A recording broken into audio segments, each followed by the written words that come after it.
ziyade olsun.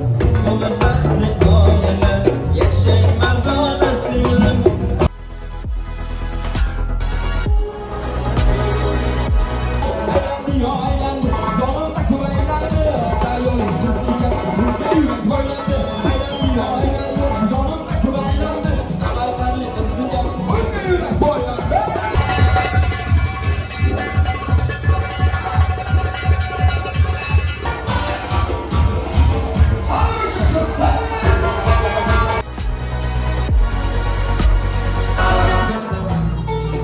Hafiziydi çare dikmen bendemen.